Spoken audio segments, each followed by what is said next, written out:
It would be worse if I started this video saying bullies in corporate are easily identifiable psychopaths. You know a bully when you see one. Bullies may try to overpower you, but you as an employee should exercise your rights, ensure you raise your concern with the HR, and things will be all sorted. Utter BS. Because things work out this way only in the perfect world. In the real world, things are way more complicated. So rather, let me start by saying that employees are more often aware of what's going on around them. You know when you are getting bullied around, but you hang in there with all your might because you have mouths to feed and you have bills and mortgages to pay. When you walk into an organization, you might as well be warned about a certain monster, this evil, manipulative bully lurking around. But no, eventually you come across this very charming, highly professional, well-networked individual and you say to yourself, oh, that wasn't so bad, I can get along, and things are a fairy tale from there on, right? No! So what happened? How did you end up where you are today? How did you end up finding yourself in conflict every day? How did you find yourself being yelled at every now and then and into arguments every single time? My upfront apology, this may turn into a slightly longish video, but I have to cover so much on bullying at workplace. A study in 2021 by Workplace Bullying Institute shows a staggering 79 plus million workers in the US are affected by workplace bullying. This is equivalent to the population of the 12 most western states of the US, which is huge. Oh, and by the way, if we haven't met, my name is AmlanTripathi. From my 15 plus years of corporate experience, I can describe bullying at workplace as a regular, repeated belittling, humiliating, undermining, over-supervising, intimidating, and ridiculing act towards an individual. Honestly, trust me when I say this, most organizations and corporates do not have any idea on how to manage their in-house bullies. Hey, I'll not request any like from you on this video right now, but only at the end of this video. If I'm able to deliver value to you, please consider liking this video and then consider subscribing to be a part of this purposeful journey. Someone said bullies do keep employees in check. No, another utter BS. Rather, they are responsible for millions of dollars in losses for the company. Let me explain.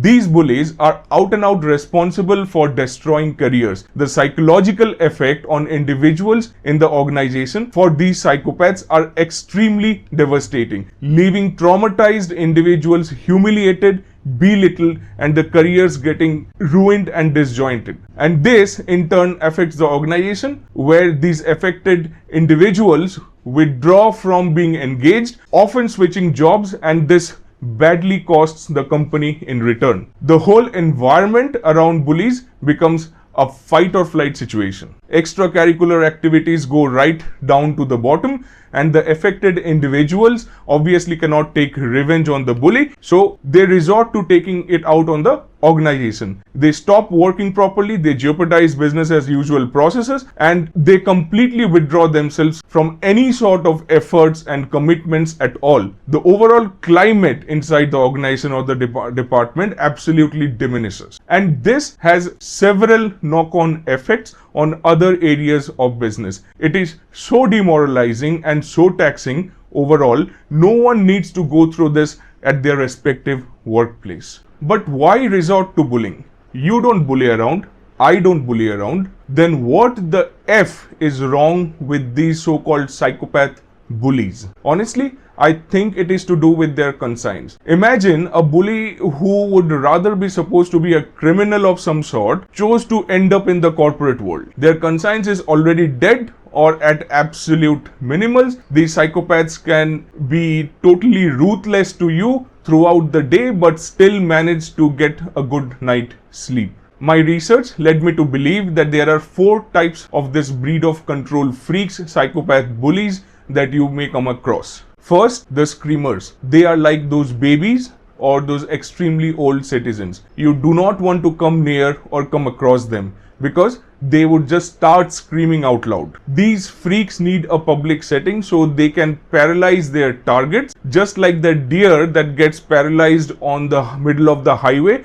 in front of your headlights of your speeding car. These freaks paralyzes the whole group. They don't want coworkers to get in their way at all. They win if they can destabilize everything around them. So now you have basically two choices left with you. Either become an ally with this bully or maintain the long distance. They safeguard themselves this way. These are mostly co-workers whom we come across daily.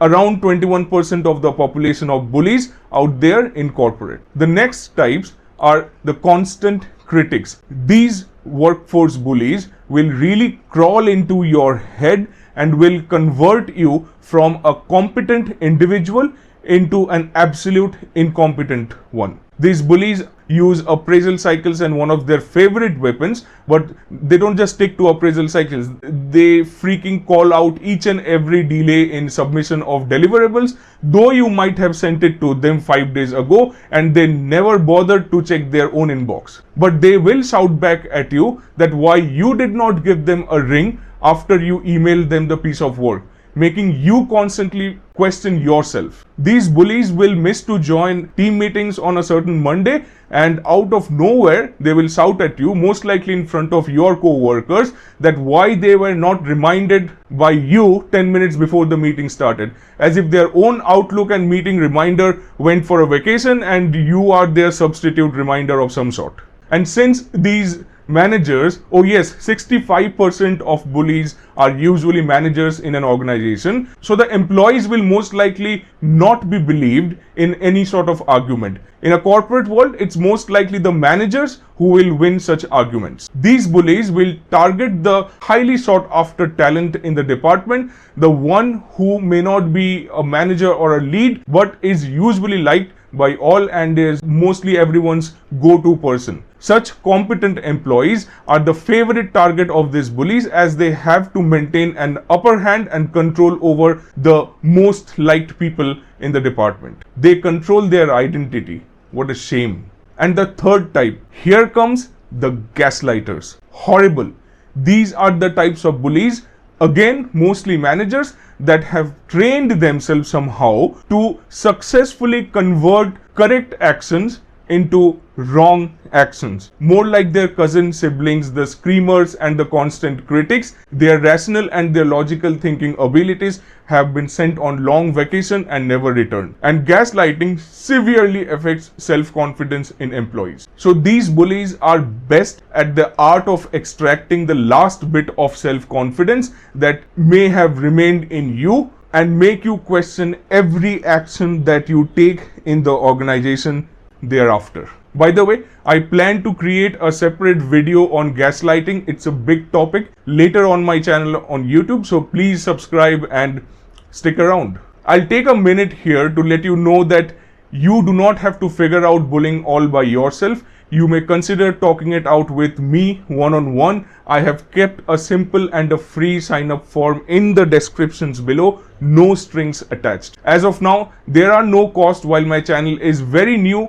and I'm at humble beginnings. It's completely free and it's just you and me talking honestly about what you are going through. See, I have started this YouTube channel with a solitary purpose, a purpose to build a solid community of professionals like you and me, to open up to few of those thoughts that are stuck deep within. Sometimes having someone to just listen to and add an alternate perspective makes all the difference. And here comes the fourth type, the decorated gatekeepers. See, bullying is often discriminatory but very well disguised.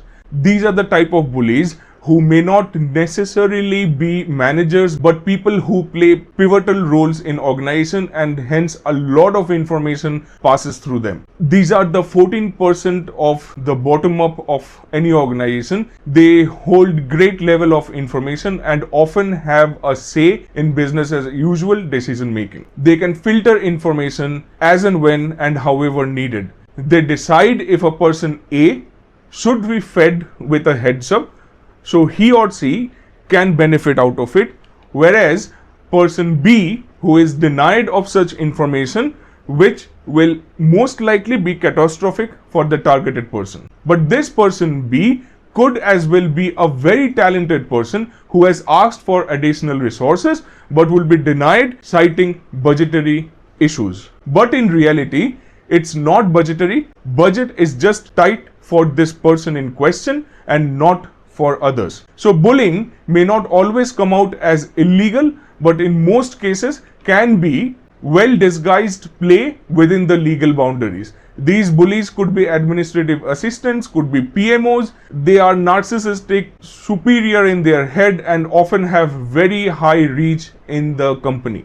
Bullying at workplace is real, and bullying can happen at all levels in an organization. While it's not recommended that you pick up a fight with the bully, and mind you, bullies often know that it could happen and they are always prepared and are one step ahead. Here are a few things that you can do. Firstly, what you can do is very quietly keep developing your own journal. Maintain a logbook, preferably in your personal diary or your personal laptop, in a folder structure on each and every incident where you experienced humiliation and belittling. The incidents which were extremely traumatizing for you. Write down your part with detailed honesty. It's okay, there could be a few mistakes on your part too, which is absolutely fine. And then write down the bully's reaction. Do maintain the date and time of the incident and every sort of evidence like emails, chats, and screenshots that you can gather and keep. Keep building this and you will notice a pattern developing. This will start to empower you to know your bully better, and the bully in question does not have any clue about what you are doing.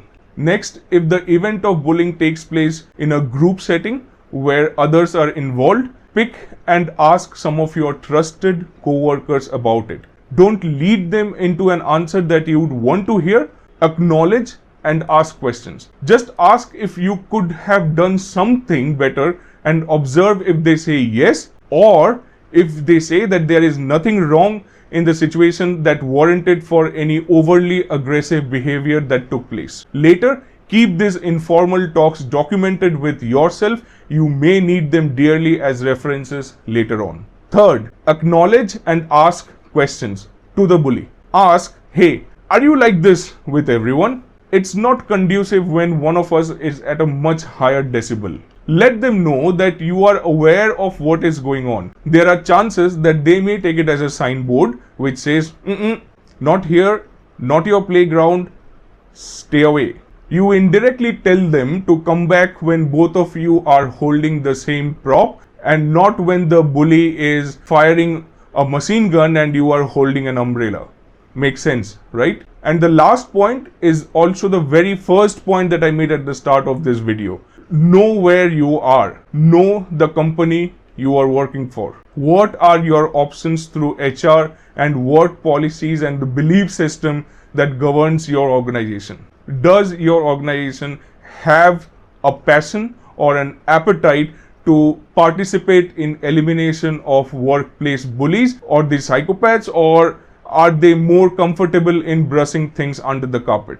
And then you are smart enough to know if you should go all in or you should get the hell out of the department or the organization. And hey, if the podcast hit home, remember the sign up form is always open. It's free for now and it's private, and I'll be glad to connect with you. Once again, let me repeat that bullying is trauma. Bullying is criminal. No employee, no matter how skillful, how resourceful they are, at whatever competency level they are, nobody, let me repeat, nobody should be facing bullying at workplace. It's a direct violation of basic human rights across every organization and across the planet.